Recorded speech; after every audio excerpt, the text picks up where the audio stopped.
رسولہ الکریم ابو سعید خدری رضی اللہ تعالی عنہ بیان کرتے ہیں، نبی اکرم صلی اللہ علیہ وسلم نے فرمایا، جب تم میں سے کوئی اپنی بیوی سے ہم بستری کرے پھر دوبارہ وہ یہ کام کرنا چاہے تو درمیان میں وضو کر لے۔ افضل یہ ہے کہ ایک دفعہ ہم بستری کے بعد اگر دوبارہ کرنا چاہتا ہے تو غسل کر لے، کیونکہ یہ زیادہ نظافت کا باعث ہے۔ وضو کیے بغیر بھی دوبارہ ہم بستری کر سکتا ہے، جیسا کہ انس رضی اللہ تعالیٰ عنہ کہتے کہ رسول اللہ صلی اللہ علیہ وسلم ایک ہی غسل سے تمام بیویوں سے ہم بستری کرتے تھے۔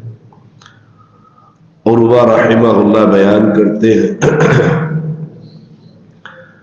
نماز کے لیے تکبیر کہہ دی گئی تو عبداللہ بن ارقم رضی اللہ تعالیٰ نے ایک آدمی کا ہاتھ پکڑ کر اسے آگے کر دیا، حالانکہ اپنی قوم کے امام وہ خود تھے،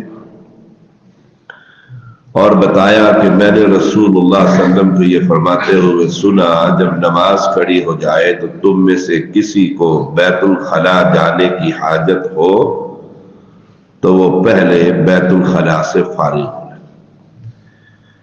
نماز میں اصل مطلوب دل اور دماغ کا حاضر ہونا ہے، اور جو ضرورت یا حاجت دل و دماغ کی حاضری میں خلل کا باعث بنے اور انسان اس سے فارغ ہو سکتا ہو تو اسے پہلے اس ضرورت سے فارغ ہو لینا چاہیے۔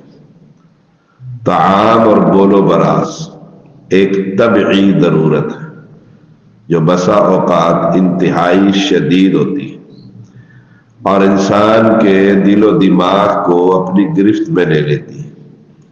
ایسی صورت میں انفرادی طور پر یا با جماعت نماز پڑھنا درست نہیں۔ ہاں اگر حاجت معمولی سی محسوس ہو، نماز پر اثر انداز نہ ہو یا بہت کم اثر انداز ہو، پھر نماز پڑھنے میں کوئی حرج نہیں۔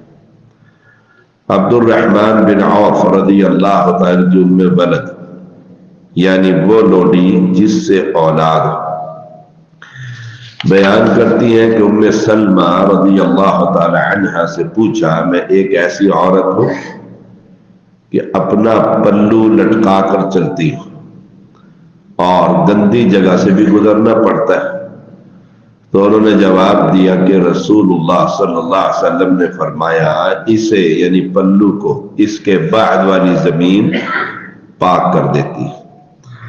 اگر کپڑوں پر بہنے والی نجاست، پیشاب وغیرہ کے چھینٹے پڑے ہو تو ان کو دھونا ضروری ہے۔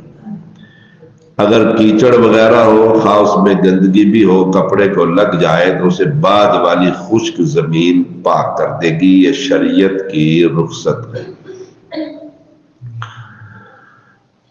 بعض علماء نے اس حدیث کی بیجا تعبیرات کی ہیں کہ اس سے مراد یہ تھا کہ گندے رستے سے گزرتے ہوئے فضا کپڑوں پر اثر انداز ہوگی۔ بعض نے کہا اس سے مراد چھینٹے تھے، لیکن یہ تمام تر تعبیرات باطل ہیں، کیونکہ امام ابو داود رحمہ اللہ ایک حدیث لے کر آئے ہیں کہ بنو عبد الاشہل کی خاتون نے رسول اللہ صلی اللہ علیہ وسلم سے عرض کیا، اللہ کے رسول، ہمارا مسجد میں جانے کا راستہ گندا ہے، جب بارش ہو جائے تو ہم کیا کریں؟